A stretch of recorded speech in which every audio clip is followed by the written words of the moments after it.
Nós vamos fazer uma reflexão hoje sobre Pedro.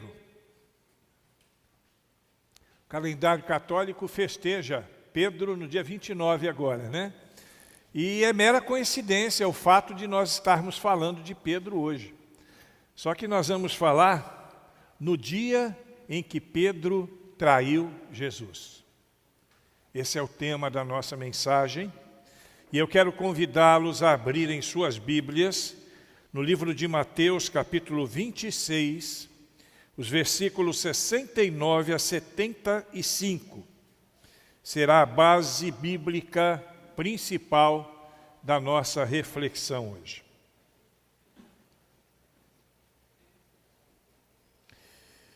Pedro estava sentado no pátio.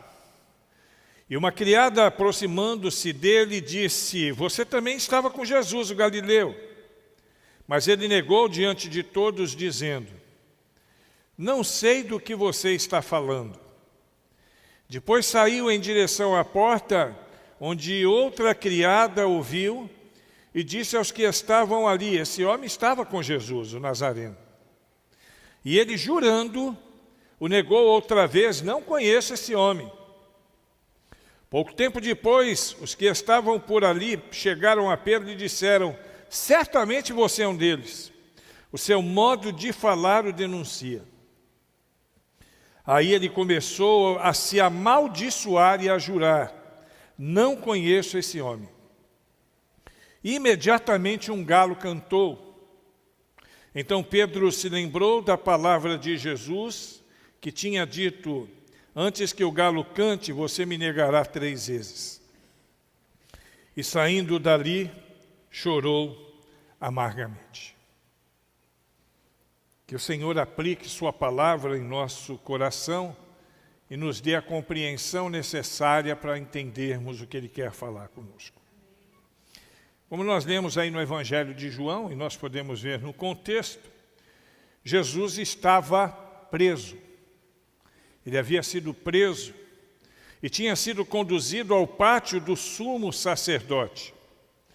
E Pedro estava ali. Pedro entrou ali, conduzido por outro discípulo conhecido do sumo sacerdote, como nós lemos lá em João capítulo 18, versículo 16, disposto a acompanhar todos os desdobramentos do julgamento do seu mestre e Senhor. A princípio parece ser muito corajoso da parte dele. Ele estar ali, enquanto seu mestre está sendo acusado e na sequência seria condenado. Mas Pedro, ele não imaginava que ele estava perto de passar por um dos processos mais complexos de toda a sua vida. Ele estava na iminência de passar por uma situação das mais difíceis que já passou em toda a sua vida, pois naquele dia ele mesmo estaria sendo julgado no mesmo instante de Jesus. E eu digo para você, ele não estava preparado. O que ele iria viver naquela noite seria algo que iria marcá-lo para toda a sua vida. Seria uma marca muito grande. Nós nem sempre estamos prontos e preparados para os reveses da vida, como ele não estava. E você? Pergunta é objetiva, você. Você está preparado para um revés, para uma reviravolta, para uma situação complexa, como aquela que Pedro teve que passar? Para a gente entender melhor o que foi aquilo na vida de Pedro, nós temos que contextualizar esse evento. E para isso nós vamos ler algumas palavras do próprio Pedro com Jesus antes que esse incidente acontecesse. Está lá em Mateus 26, 31 a 35. Preste atenção. Então Jesus lhes disse: "Todos vós essa noite vos escandalizareis em mim, porque está escrito: Ferirei o pastor e as ovelhas do rebanho se dispersarão. Mas depois que eu ressuscitar, irei adiante de vós para a Galiléia. Mas Pedro, respondendo, disse-lhe: ainda que todos se escandalizem em ti, eu nunca me escandalizarei. Disse-lhe Jesus: em verdade, eu te digo que nessa mesma noite, antes que o galo cante, 3 vezes me negarás. Disse-lhe Pedro: ainda que me seja mister morrer contigo, não te negarei. E todos os discípulos disseram o mesmo. Isso naquela mesma noite. Nesse trecho eu vejo 3 afirmações de Pedro que a gente precisa destacar aqui. Primeiro, ele diz que Jesus nunca seria tropeço em sua vida. Depois ele diz também que estaria disposto até a morrer com Jesus Cristo. E na sequência ele encerra dizendo: de modo nenhum te negarei. Eu acredito, queridos, sinceramente, que essas palavras elas traduziam o sentimento verdadeiro de Pedro. Era aquilo mesmo que Pedro sentia quando falou aquilo. E com toda certeza, esse deve ser o sentimento de todo crente verdadeiro com relação a Jesus Cristo. Ninguém está disposto, pelo menos em afirmar, que pode abandonar a Jesus, que pode negá-lo, que pode traí-lo. Mas Pedro, na mesma noite que ele fez essas afirmações, ele caiu. Ele não manteve a disposição e firmeza. Seu medo falou mais alto e Pedro capotou. Ele não caiu não, ele capotou. Capotou 3 vezes, pluf, pluf, pluf. Foi uma capotagem tripla, puf, puf, puf. Nesse momento de fraqueza, ele desmoronou na sua fé. E quando nós vemos a queda de Pedro, certamente nós podemos, através dela, aprender algumas lições, as quais eu quero compartilhar aqui hoje, porque a queda de Pedro, tenha certeza no que eu vou te falar agora, reflete a queda de muitas pessoas, de muitos crentes, não só aqui no meio de nós, mas espalhado pelo mundo. Então nós queremos aprender algumas lições com a queda de Pedro. Vamos lá? Está comigo?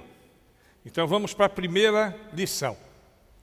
Em primeiro lugar, nós percebemos que a queda de Pedro, ela começou com uma palavrinha, uma mentirinha, um pequeno vacilo, uma simples, e eu vou colocar entre aspas, porque a mentira nunca é simples, uma simples mentira. Versículos 68 e 70. 69 e 70. Pedro estava sentado no pátio e uma criada, aproximando-se dele, disse: você também estava com Jesus, o Galileu. Mas ele o negou diante de todos, dizendo: não sei do que você está falando. Fizeram essa pergunta a ele durante o julgamento de Jesus. Disseram para ele: você estava com Jesus. Mas ele responde essa pergunta dizendo: não faço ideia do que você está dizendo. Eu não estava com ele, não. Nesse momento, Pedro está negando não apenas o personagem Jesus Cristo que está ali sendo julgado, mas ele está negando os 3 anos que caminhou ao lado de Jesus Cristo. Os 3 anos nos quais ele aprendeu com o seu mestre, nos quais ele presenciou milagres, presenciou maravilhas. Pedro não considerou a amizade daquele que o conduziu e que o ensinou durante os últimos anos de sua vida. E aí, ele mente, descaradamente mente.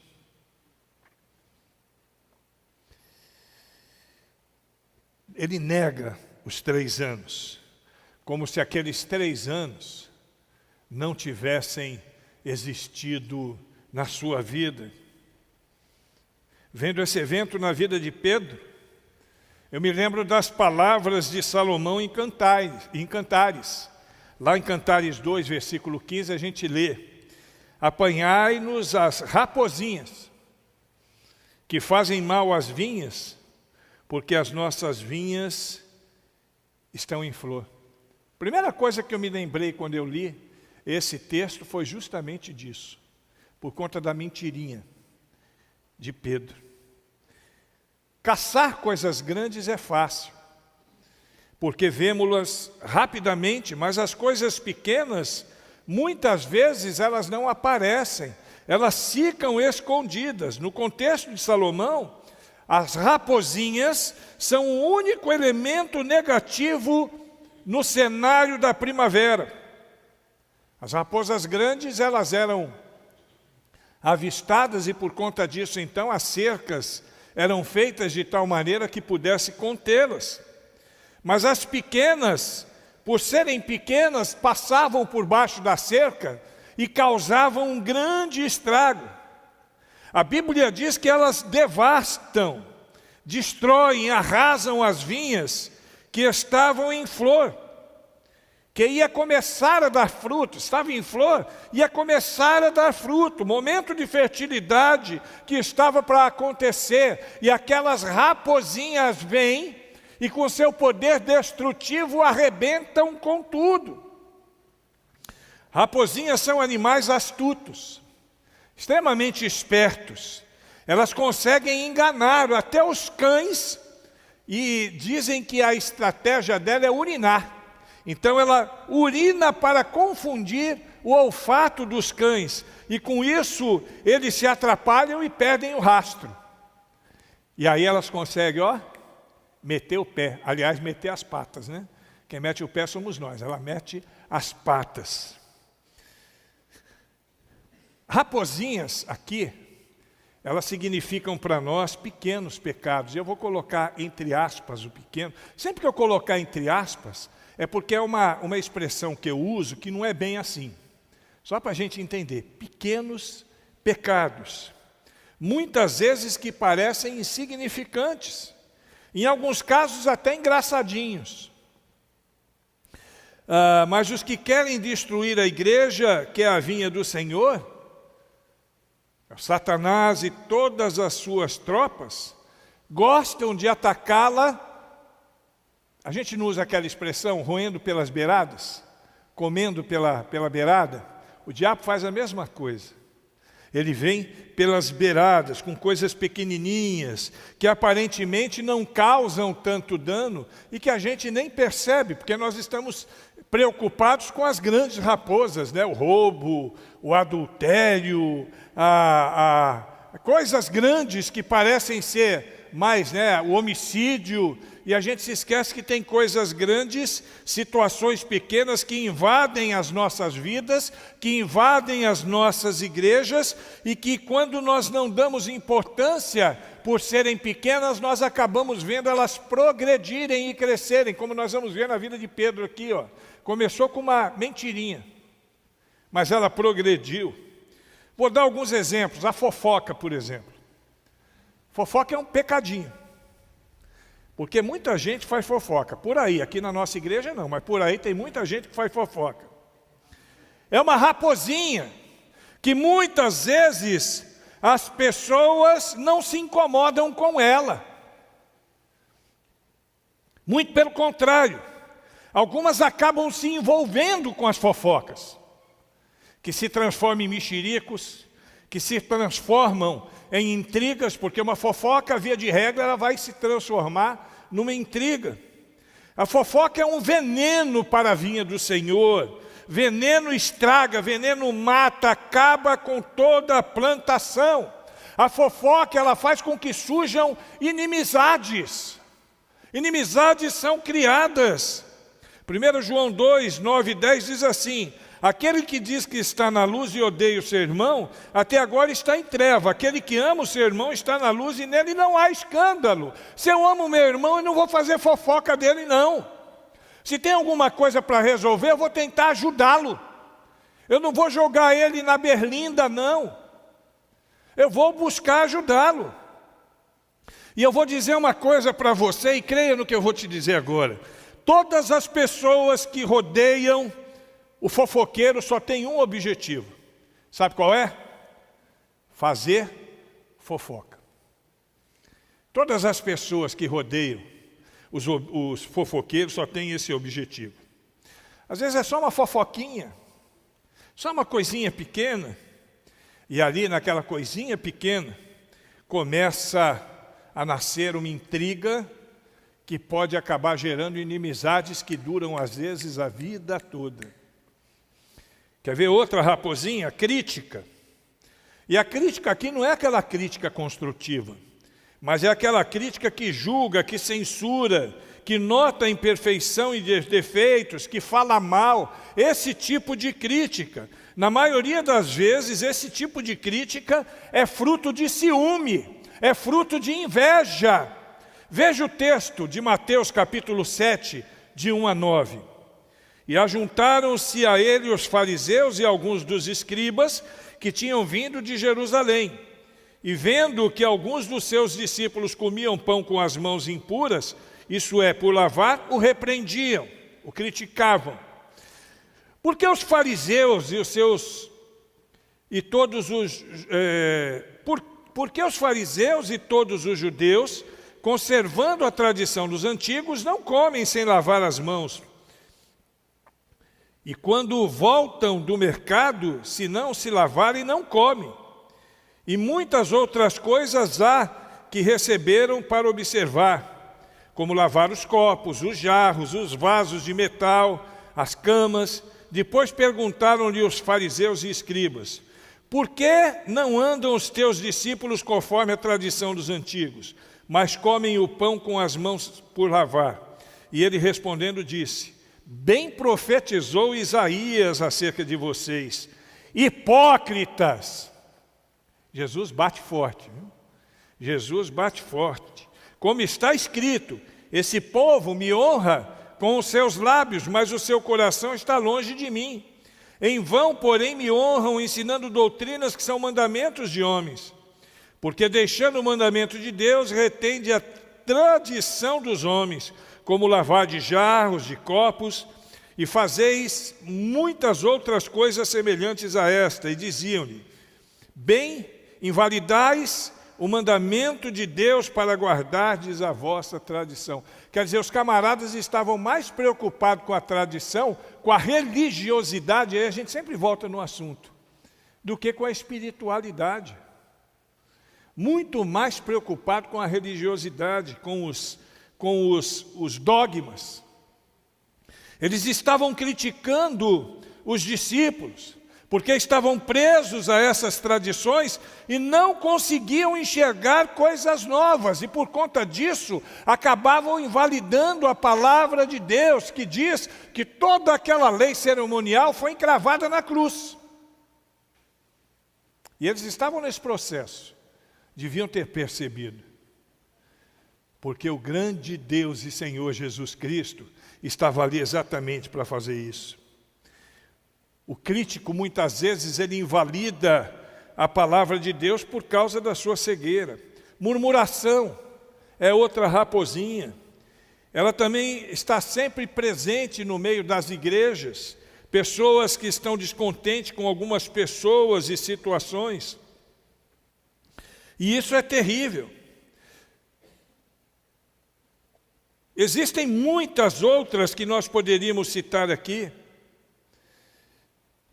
Por exemplo, os problemas ligados à sexualidade, os problemas ligados à inveja, os problemas ligados à promiscuidade, os problemas ligados à pornografia, à traição. Algumas pessoas têm o seu maior problema dentro do seu próprio coração. Não conseguem se libertar. E o coração cria dentro de nós um complexo emaranhado de sentimentos e pensamentos que, se nós não estivermos firmes com Cristo, nós não vamos conseguir lidar com eles. Para alguns o problema é o dinheiro. E o problema não é o dinheiro em si, porque nós precisamos do dinheiro para sobreviver. Ter dinheiro não é pecado, mas amar o dinheiro é a raiz de todos os males. Tem pessoas que estão apaixonadas pelo dinheiro. O problema é amá-lo mais do que nós amamos as pessoas. O problema é não entender que o dinheiro ele precisa ser uma ferramenta para nós vivermos neste mundo, para nós podermos trabalhar a favor das pessoas, a favor da família. E dentre os vários desdobramentos da questão do dinheiro, um deles é o desperdício. Tem muita gente que joga dinheiro fora. Literalmente joga dinheiro fora. Tem pessoas que compram tudo o que vê pela frente. Tem pessoas que amam ficar ali no Shopee, no Amazon, né? No Alibaba, nesses... Aí vê qualquer coisa, aí eu vi um vídeo outro dia. Eu preciso disso? Não. Eu tinha que comprar isso? Não. Mas eu me arrependo? Não. Devia se arrepender. O grande problema é que às vezes as pessoas compram alguma coisa, usam uma vez, quando usam, bota na gaveta e nunca mais serve para nada. E isso não é só itens comuns, não. Roupa. Tem gente que compra roupa, só usa uma vez na vida. E fica no guarda-roupa. E ai de alguém que imaginar dizer para aquela pessoa doar suas roupas. Vaidade, vaidade das vaidades. No caso de Pedro, o pecado surgiu por causa do medo. Mas muitos estão negligenciando a Jesus Cristo por vários problemas, por várias dificuldades. Pedro estava no lugar certo. Ele poderia ter tido uma das maiores experiências de testemunho de toda a sua vida, mas ele não estava preparado para a missão. Tudo começa desse jeito, muito simples em nossa vida, muito simples. Nós nunca achamos que aquilo pode resultar em algo que vai se tornar uma questão sem controle. É como a história do ovo da serpente. Você já ouviu a história do ovo da serpente? Diz que um cara estava andando na rua um dia e ele achou um ovo. E ele achou bonitinho aquele ovo, ele falou, vou levar esse ovo para casa, eu vou ver o que tem dentro desse ovo. E levou para casa, fez um ninhozinho bonito para o ovo, botou ali, imaginando o que ia sair dali, né? Um passarinho bonito, quem sabe um avestruz, né? Um canarinho, sei lá, não sei o tamanho do ovo, por isso que eu já estou indo para os extremos, né? Um canarinho e um avestruz. Mas era um ovo. E ele foi cuidando daquele ovo, até que um dia o ovo começou a balançar a casquinha e nasceu o bichinho. Era uma cobrinha. Ele olhou a cobrinha, a princípio ele tomou um susto, mas ele ficou apaixonado pela cobrinha. Falou, que cobrinha bonitinha, bilu, bilu, bilu, bilu. Ele falou, eu vou cuidar dessa cobrinha. E começou a cuidar da cobrinha, e era um amor só. A cobrinha dormia na cama com ele dava leitinho na boca da cobrinha, depois começou a dar umas baratinhas para a cobrinha comer, e ela foi crescendo, ele foi dando uns ratinhos para a cobra comer. Ele cuidava, ele alisava, a cobrinha se esfregava nele, era um amor só, mas aquela cobrinha não era uma cobrinha. Na realidade, ela foi crescendo, crescendo, crescendo, crescendo, ficou uma cobra enorme. Ficou uma cobra enorme. Mas ele não queria abrir mão da cobrinha. A cobrinha, que era um ovo, era uma cobrinha pequenininha, se transformou numa cobra enorme. Moral da história, a cobra cresceu tanto, que uma noite ele dormindo com a cobra cismou que ele era o jantar dela. Não conseguiu matá-lo porque ele conseguiu lidar com o problema, mas ele poderia ter morrido assim, ali naquele lugar. É assim conosco. Às vezes o pecado é uma coisa engraçadinha, pequenininha, bonitinha, bilu, bilu, bilu, bilu, bilu, nada. Bilu, bilu, coisa nenhuma. Porque o pecado vai crescer. E quando ele crescer, ele vai tentar te engolir. Aliás, ele já te engoliu desde pequeno, né? Porque na nossa avaliação é pecadinho, por isso que eu boto entre aspas. Para Deus é pecado e ponto final. Uma mentirinha, uma mentirona, o ódio de alguém, um homicídio, é tudo a mesma coisa. E aí eu quero perguntar para você, onde estão os pecadinhos que podem estar nos levando a negligenciar a Cristo? Segundo lugar, a queda de Pedro vai se consolidando quando ele continua a construir sobre a mentira. Porque mentira é assim, mentira você conta mentira, e para você manter aquela mentira, você vai ter que contar outras várias mentiras. Não sei quantos já passaram. Eu acho que aqui na igreja ninguém, mas por aí está cheio de gente que já passou por isso. Conta uma mentira e tem que construir outra, e outra, e outra, e outra. Daqui a pouquinho, a mentira se torna uma verdade na vida dele. Tanta mentira que ele contou. Pedro, então, ele vai se consolidando quando ele é abordado pela segunda vez.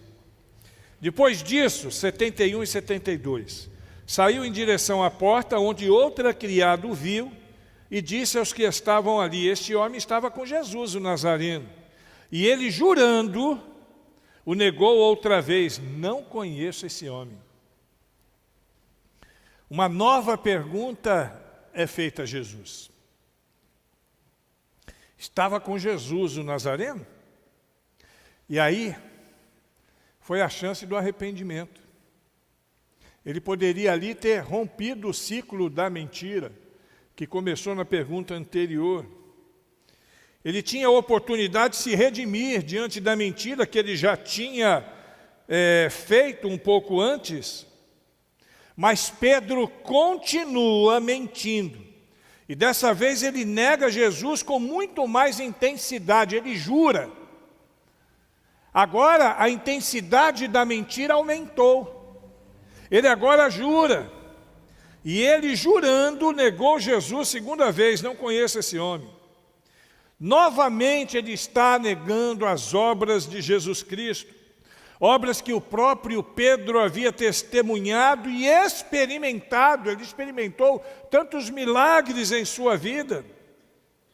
Alguns judeus faziam juramento pelo Deus da verdade. Quando Pedro usou essa frase, na realidade ele agravou muito mais o seu pecado. Aquilo que era um pecadinho já não era mais um pecadinho, agora era um pecado. Com P maiúsculo. Porque ele jurou. Ele botou Deus no meio dessa encrenca dele.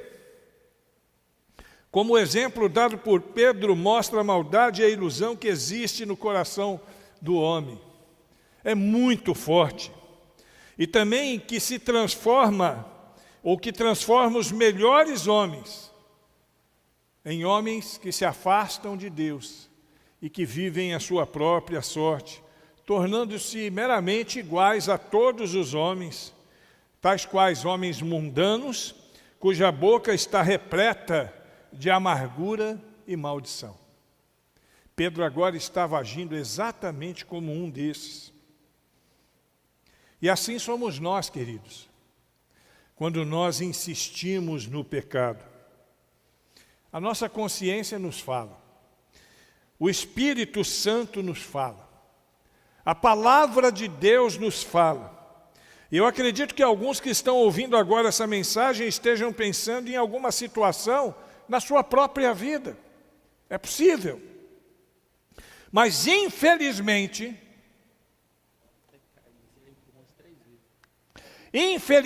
eu digo para vocês, muitos de nós, assim como Pedro, naquela noite, não vão aproveitar a chance de se redimir. Muitos têm a chance, e a segunda pergunta foi uma chance, mas não se redimiu.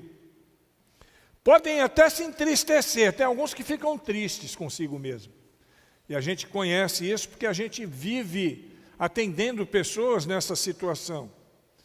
Alguns ficam tristes quando são confrontados com as suas falhas, mas acabam saindo, por exemplo, de um aconselhamento do mesmo jeito que chegaram. Se você está ouvindo essa mensagem, querido, você em casa, você aqui, e de alguma forma ela se aplica à sua vida. Se você consegue identificar uma raposinha na sua caminhada, um sentimento que é diferente daquele que Deus deseja que você tenha, a palavra para você é: arrependa-se. Arrependa-se. Você pode, neste momento, mudar a história da sua vida. Está me ouvindo em casa? Você pode, neste momento, mudar a história. Você pode, a partir de hoje, receber o perdão absoluto de Deus. Mas precisa ter coragem em assumir as suas falhas. Essa é a grande situação. A pior coisa que existe é quando alguém não admite a sua própria falha. Aí é difícil, porque se a pessoa não admite, ela não consegue ser curada. Para Pedro, seria muito complexo naquele contexto, diante de todos aqueles inimigos de Cristo, assumir, mas seria necessário. Se ele tivesse tido coragem, como eu já disse, acredite em mim, queridos, teria sido, sem dúvida, uma das maiores mensagens que aquele homem já teria pregado. Maior, inclusive, do que aquela mensagem que ele pregou em Pentecostes, algum tempo depois, em que 3.000 pessoas se converteram. Ele perdeu a grande oportunidade de sua vida. Creia nisso, meu irmão. Lembra da mulher pega em adultério? Que nós lemos lá em João 8, se eu não me engano, a mulher pega em adultério. Jesus não a condenou. Jesus olhou para os olhos dela e disse assim: vá, não peques mais. Só isso. Esse é o nosso Deus. Esse é o Deus que cuida de nós. Esse é o Deus que cuida de nós.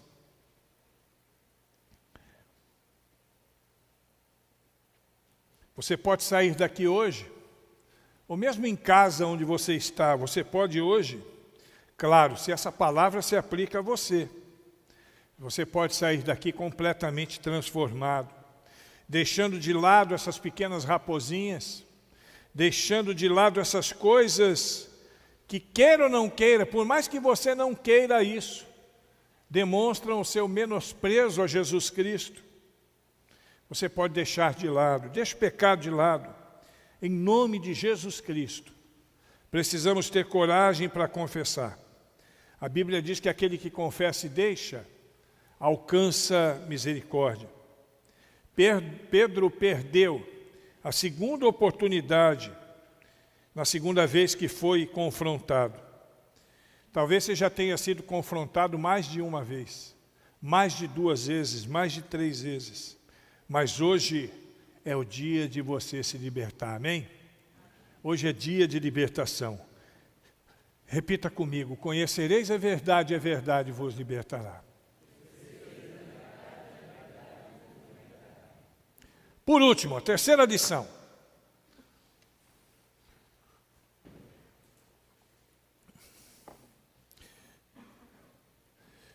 Em terceiro lugar, nós vemos que Pedro perdeu a noção, ele perdeu a noção dos valores do reino de Deus.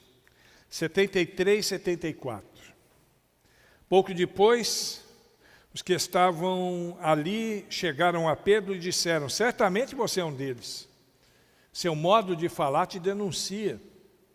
E aí ele começou a se amaldiçoar. Olha que palavra forte. Ele começou a se amaldiçoar e a jurar: não conheço esse homem. E imediatamente o galo cantou. De acordo com a narrativa que nós vemos a esse respeito lá no Evangelho de Lucas, havia se passado 1 hora desde a segunda negação. Ele teve 1 hora para pensar. Ele teve tempo de sobra para poder refletir sobre a sua vida, sobre o que estava fazendo, sobre as suas mentiras. Ele poderia ter consertado as coisas ali, foi uma terceira chance, ou uma segunda chance. Ainda dava tempo. E a terceira pergunta foi muito mais incisiva, porque ela identificava Pedro como um companheiro de Jesus, não só conhecia, mas nessa pergunta ele era identificado como um companheiro de Jesus.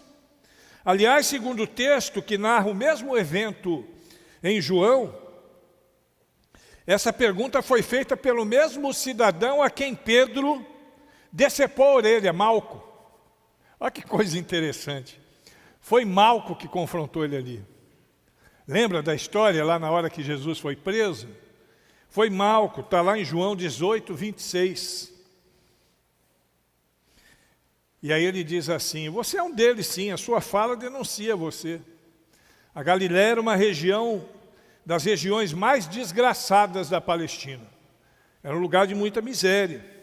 E a mistura das palavras e alguns sons que os galileus não podiam produzir, os denunciavam como sendo galileus. Eles não conseguiam falar gíria, ou eles não conseguiam falar de uma forma correta como todos os outros palestinos. Eles tinham uma gíria. É como um mineiro, por exemplo. Se o mineiro chegar aqui falando em mineirês, todo mundo vai saber que ele é mineiro. Uai, se você chegar em São Paulo falando baianês, todo mundo vai saber que você é baiano. A forma que os galileus falavam, denunciavam ele. Finalmente, Pedro, insistindo na mentira, ele invoca uma maldição sobre a sua vida e a sua negativa é falsa e jura que está dizendo a verdade. Pedro cedeu aos ataques do inimigo e perdeu completamente a noção. Assim é com muitos de nós. Muitos de nós perdemos a noção quando deixamos nos envolver pelo pecado. Cair é do homem, querido. Todo mundo cai, é possível. Mas tem pessoas que se envolvem, acha tão gostoso aquela lama em que se revirou ali, que prefere se manter nela. Segundo um pensador evangélico, Alfred Plummer, o erro de Pedro ele foi duplo. Primeiro, Pedro creu que os seus sentimentos calorosos para com o mestre eram suficientes para ampará-lo através das tentações. Lá no contexto, quando ele diz: eu não vou te negar nunca, eu morro contigo, mas não te nego. E o segundo, quando ele acreditou que apelando para a falsidade poderia evitar a expulsão do local, bem como uma possível prisão. Pode acontecer com qualquer um de nós, irmãos. Isso pode acontecer. Ninguém aqui é forte o suficiente para que não possa cair, nem fraco o suficiente para que não possa vencer. Amém? Nenhum de nós. 1 Coríntios 10, 12 diz assim: aquele que está de pé, olha para que não caia. Naquela noite, Satanás acreditou ter alcançado a vitória. Tudo naquela noite. Jesus havia sido traído pelo seu discípulo Judas. Ele estava preso e caminhando para a morte, para a iminente morte. E agora um dos seus melhores discípulos e amigos o traía. O diabo devia estar dando pulo de alegria naquele momento. Todavia, a vitória que se instala ali não era a vitória do mal. É a vitória do poder de Deus. Jesus levantaria dentre os mortos. Morreria sim, mas levantaria dentre os mortos. E Pedro, percebendo o seu erro, o seu fracasso, percebe que o mestre não está apenas preocupado com o julgamento, mas com ele.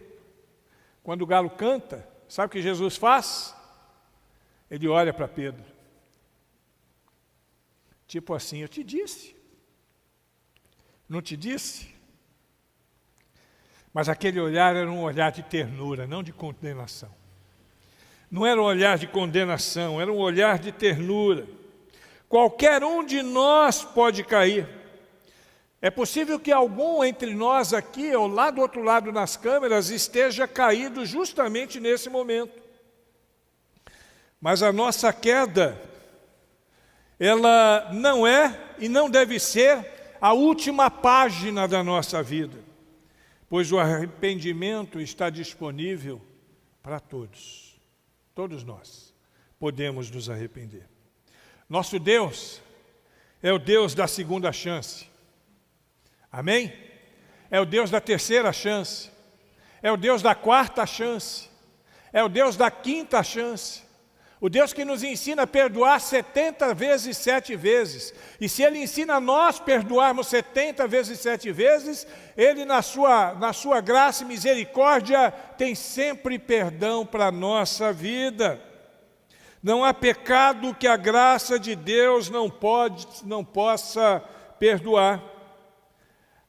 A restauração é possível, é sempre possível. E aí então, restaurados, a vida será triunfante e mais vitoriosa do que nunca fora no passado. A noite que Pedro traiu Jesus foi a noite da sua vitória. Porque no final de tudo, e a ênfase maior deste texto, são as últimas palavras do versículo 75. Então Pedro se lembrou da palavra que Jesus tinha dito: antes que o galo cante, você me negará 3 vezes. E saindo dali, chorou amargamente. De todo o texto que nós lemos, a mais importante reflexão não é a mentira, não são os juramentos, não é a maldição que ele impetrou sobre si mesmo, não é o medo de Pedro, não são os pequenos pecados que podem levar qualquer pessoa a menosprezar a Cristo. A parte mais importante desse texto, certamente, são as últimas palavras do versículo 75. Pedro chorou amargamente. E essas palavras demonstram não outra coisa, mas o arrependimento. E esse arrependimento vai ser confirmado no decorrer da vida deste grande homem de Deus, que nós vemos lá através de suas epístolas e até parte do livro de Atos, onde se conta a história da igreja, desse grande guerreiro da história. Hoje é dia de arrependimento. Hoje é dia de nós revermos os nossos conceitos. Hoje é dia de nós revermos os nossos valores e aproveitar uma possível segunda chance que Deus está dando para nós. Você está pronto para isso?